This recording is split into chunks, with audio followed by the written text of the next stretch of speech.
Alors, je suis très heureux d'appeler Olivier Morel, maintenant, qui est 33 ans, je crois, diplômé de cette école avec une spécialisation en finance. Olivier a commencé dans le consulting, notamment dans le domaine du web. Et puis ensuite, en 2008, il a créé son job. Il a rejoint Danone Communities, où il a été en charge de l'animation de communautés pour fédérer des acteurs et développer le mouvement du social business et de l'innovation sociale de la structure. L'année dernière, il s'est lancé un nouveau défi en lançant Danone for Entrepreneurs, qui aide 50 salariés du groupe Danone à lancer leur propre entreprise. Pour faire expliquer très rapidement ce que c'est Danone Communities. Danone Communities, c'est un incubateur de social business qui finance et accompagne 10 projets qui luttent contre la pauvreté et la malnutrition dans le monde. Ça a été créé par le professeur Younous et le groupe Danone. Et Olivier a participé à mobiliser plus de 5000 personnes autour de ces différents projets pour impacter aujourd'hui plus de 900 000 personnes, améliorer les conditions de vie de 900 000 personnes dans les domaines de la nutrition et de l'accès à l'eau. Donc merci d'accueillir Olivier Morel.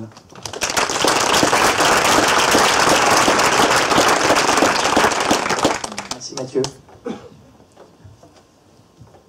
Allô? Vous m'entendez ou pas? Ouais. Ouais. C'est pas grave si je dis ça. Si tout le monde entend. On est low-tech. Bonsoir à tous, je suis très heureux d'être ici, un peu fier, un peu ému.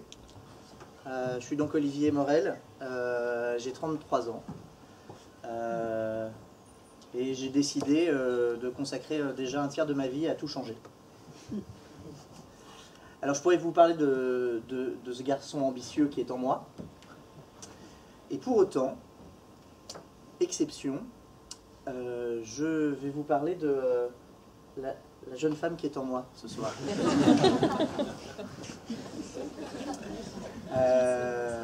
Parce que, oui, mesdames, peut-être que mieux que nous, vous savez que ce qui compte à l'intérieur se fait à l'extérieur. Que mieux que nous, vous savez que pour changer le monde, il faut se changer peut-être soi d'abord. Be the change you want to see in the world.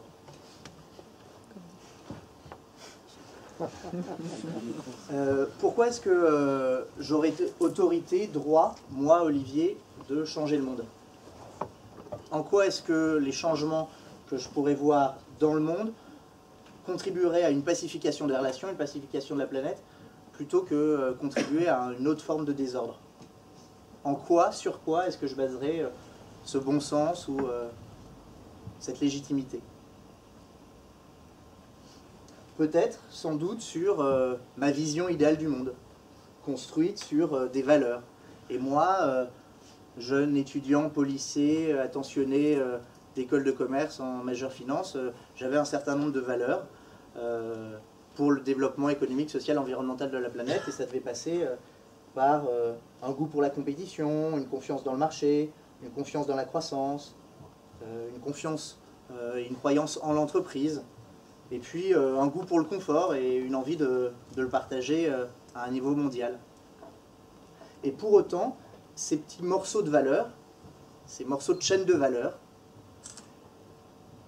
et ben, au fil de ces 12 ans, je me suis rendu compte que c'était plutôt des liens d'enfermement, des architectures invisibles qui m'étouffaient, m'asphyxiaient. Au contact de la réalité, je voyais plus leurs valeurs destructrices que constructives.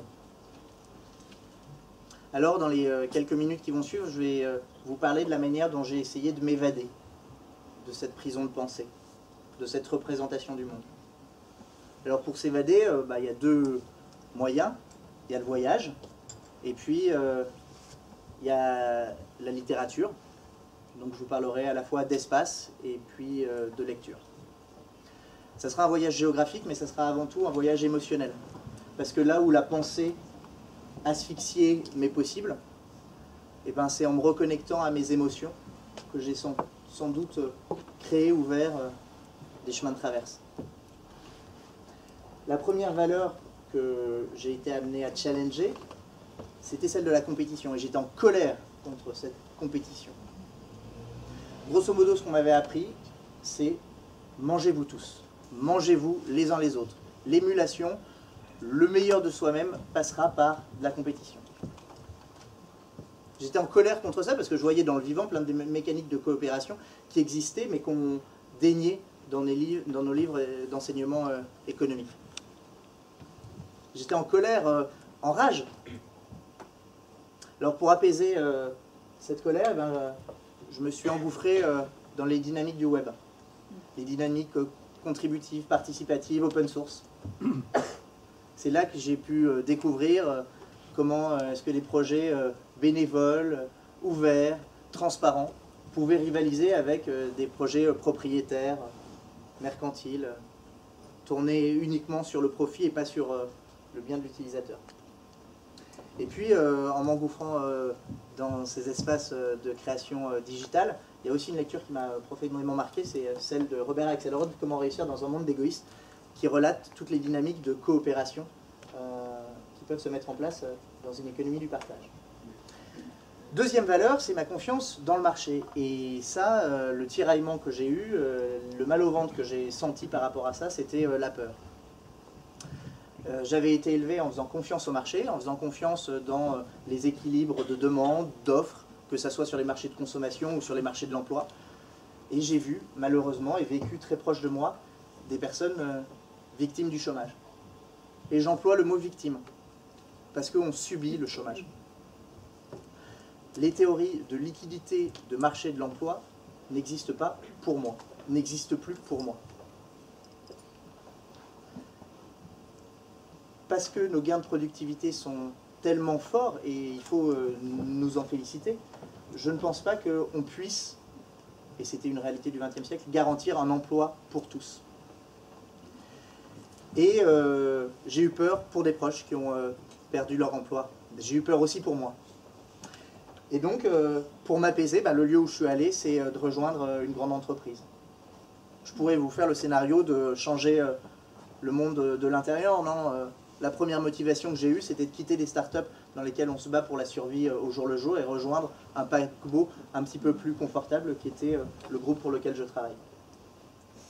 Et de là, des lectures qui m'ont apaisé et permis de mieux comprendre le système, c'est sans doute des livres comme La convivialité d'Ivan Illich, qui décrit comment est-ce que notre système industriel se retourne contre les utilisateurs.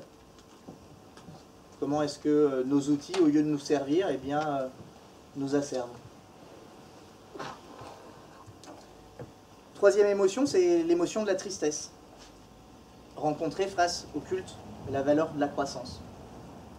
Comment est-ce qu'on peut prétendre que l'indicateur PIB, ou chiffre d'affaires, ou robe sur canne, est un indicateur qu'il faut faire croître si il détruit la planète, s'il exclut des gens de leur emploi, si il aliène les marchandises des relations. J'ai été triste de voir ça et pour m'apaiser, eh ben, je suis allé au Forum social mondial à plusieurs reprises, dans un espace où un autre monde est à la fois possible et déjà en marche. Où on se pose la question de à quoi sert l'économie et pas comment servir l'économie. Et de ce point de vue-là, moi aussi, j'ai sur ma table de chevet le livre de Yunus qui fait de l'entreprise un outil et pas une finalité. Des profits, un outil au service de l'impact social et pas juste au service de l'actionnaire. Quatrième émotion, la honte. La honte, parce que effectivement, je faisais partie, et je fais encore partie du système d'une certaine manière, du système qui pense que l'entreprise crée des richesses. Quel type de richesse elle crée? Est-ce qu'elle crée des richesses pour le citoyen ou est-ce qu'elle crée des richesses pour le consommateur et l'actionnaire? Est-ce qu'en privilégiant d'abord à court terme le consommateur et l'actionnaire, elle ne détruira pas structurellement de la richesse pour le citoyen? Pour m'apaiser, sur les espaces où je ne gagnais pas mon blé dans l'entreprise, je cultivais des fleurs avec des collectifs, comme ici les colibris aux Amanins, dans un éco-village de la Drôme. Je participais à des projets qui n'étaient pas des projets juste pour reconstruire une entreprise, mais pour reconstruire une société. La question était plus de savoir ce que j'avais envie de faire dans ma vie, quel job j'allais vouloir occuper, mais ce que j'avais envie de faire de ma vie. Réactiver, pas le salarié que je suis, mais le potentiel créateur, l'artiste, l'artisan, qui est à l'intérieur de moi et qui est sans doute à l'intérieur de chacun. Voilà comment j'ai essayé d'apaiser ma honte. Et puis, une des lectures qui m'a aidé, c'est les accords Toltec, avec comme accord principal pour moi le fait de toujours faire de son mieux. Au quotidien, se demander où est-ce que je suis dans le meilleur de moi-même, et accepter que le meilleur de soi-même, il varie du mercredi au jeudi. Cinquième et dernière étape, c'est l'émotion de la joie. Après avoir traversé la colère, la peur, la tristesse et la honte, comment est-ce que ce que je faisais me rendait plus ou moins heureux? Alors dans notre système de consommation de masse, le bonheur il se mesure souvent à ce que l'on a, au confort auquel on accède. Mais dans le confort, il y a aussi conformisme. Est-ce que la norme du confort qu'on me propose, elle me libère ou est-ce qu'elle me ligote? Est-ce qu'avoir un iPhone 3, ça me libère ou est-ce que ça me ligote? Un iPhone 4, un iPhone 7, ça me libère ou ça me ligote? Alors souvent j'entendais la phrase sois sérieux, c'est bon pour tout le monde, pourquoi est-ce que ça serait pas bon pour toi? Tout ce que tu dis c'est utopique. Et bien pour apaiser ces personnes-là et pour augmenter ma joie, j'ai rejoint des TAS. Alors j'ai pas pris de drogue, hein. Les TAS c'est pas des pilules.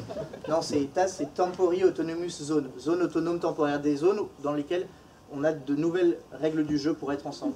Ici c'est à Burning Man. Depuis 25 ans, 50 000 personnes se réunissent une semaine dans le désert pour un nouveau jeu de société. Avec de l'expression authentique de soi, de l'inclusion radicale, de l'économie du don, du respect de l'environnement, de la pure présence. C'est un petit peu comme si on allait sur une autre planète avec un autre champ gravitationnel. Ce qu'on trouve grave dans son quotidien à Paris et ce qu'on trouve grave là-bas, c'est totalement différent. Il n'y a pas la même gravité, il n'y a pas la même force d'attraction et de lourdeur. Et puis sur ce chemin, à la rencontre de plein de créatifs culturels, il y a eu aussi la lecture de la prophétie des Andes, qui appelle, comme Goethe nous invite à le faire, à faire attention aux coïncidences et à la manière dont le cosmos œuvre pour que nos actions appellent d'autres actions. Alors voilà, entre guillemets, mon petit parcours initiatique, mon chemin émotionnel. Vous aussi, vous aurez vos propres chemins émotionnels, vos propres traversées de forêt émotionnelles.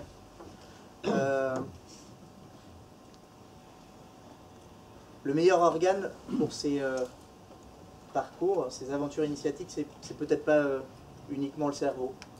Non, tripotez-vous. Demandez-vous à quelle émotion la réalité est active. Est-ce que c'est la peur? Est-ce que c'est la joie? Est-ce que c'est la colère? Et peut-être que ça sera des bonnes boussoles pour vous permettre d'avancer vers vos propres rêves, vos propres utopies. Et la première des phrases avec laquelle je veux vous laisser, c'est celle-ci de Eduardo Galeano, qui est l'auteur de la revue Crise en Amérique du Sud et aussi les veines ouvertes de l'Amérique latine. L'utopie, c'est ce lieu incroyable qui est à 2 pas devant moi. Et quand j'avance de 2 pas, l'utopie recule de 2 pas. Et quand j'avance de 10 pas, l'utopie recule de 10 pas. Aussi loin que je puisse marcher, je ne l'atteindrai jamais. Parce que l'utopie, ça sert justement à ça, à me faire avancer.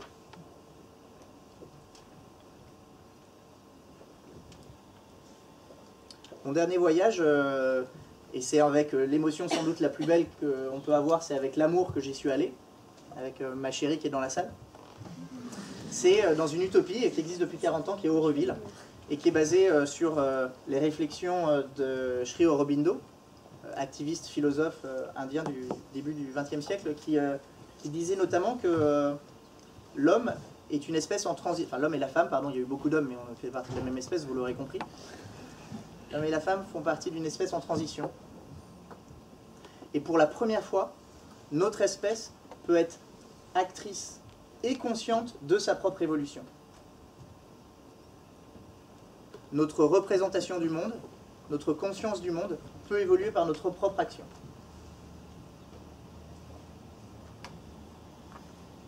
Et je vous quitterai avec cette pensée de Erwin Laszlo, qui est membre du Club de Rome, qui a écrit Halte à la croissance en 71, membre du Club de Budapest pour une pensée intégrale, qui justement affirme, ouvre la brèche pour nous dire que pour la première fois, le changement que nous portons, à l'échelle de notre génération, est consciente. Bien sûr, il y a eu des changements dans les générations précédentes, mais pour la première fois, avec la puissance de la génération actuelle qui ont été soulignés par les intervenants précédents, nous avons le pouvoir de changer le monde. Et c'est précisément ce qui est en train de changer. Alors bon chemin, bonne aventure, et dans vos courses, n'oubliez pas que le ciel est en vous, comme l'invite à le penser Christiane Singer. Donc que ce soit au service de soleil contre des nuages, ce qui existe à l'extérieur existe d'abord à l'intérieur. Donc prenez soin de vos planètes intérieures. Merci.